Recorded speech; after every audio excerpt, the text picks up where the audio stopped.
I will show you how to make a prebiotic masala tea. This is a great natural way to add prebiotics to your diet in a very tasty and refreshing way. Pour half a cup of water in the pot.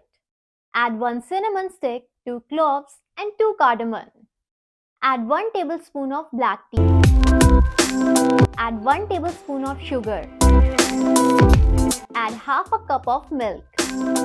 Let it boil. Add 1 tablespoon of hashab prebiotic to an empty teacup.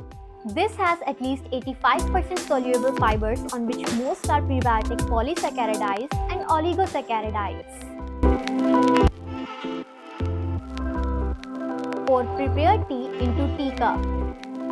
Mix it well. Enjoy your prebiotic masala tea.